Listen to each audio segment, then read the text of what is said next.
आज बाहेर छान मस्त पाऊस पडतोय. आपण करणार आहोत खेकडा भजी आणि चहा.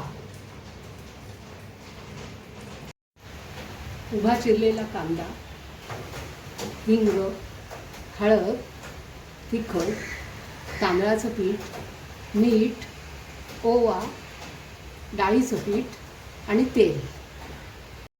कांद्यामध्ये थोडं मीठ आपण घातलेलं आहे. आता आपण कचवून घेऊया.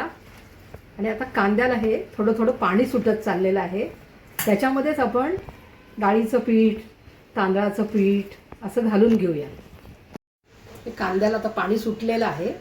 आता आपण डाळीचं पीठ, तांदळाचं पीठ आणि बाकी सगळे हळद तिखट सगळं घालून घेऊया. तांदळाचं पीठ आणि डाळीचं पीठ आपलं घालून झालेलं आहे. आता आपण बाकी घालूया. हिंग, हळद, तिखट, थोडासा ओवा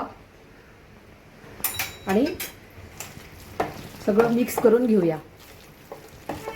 हे गोळा झाला नाही पाहिजे ह्या पिठाचा, असं मोकळं झालं पाहिजे हा कांदा.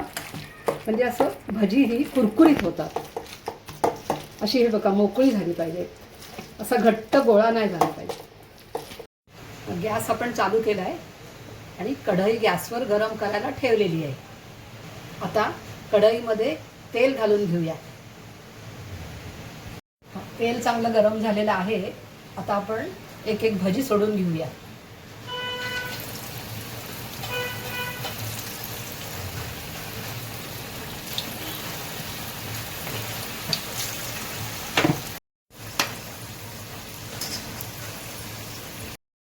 आता भजी आपली ही तयार झालेली आहे.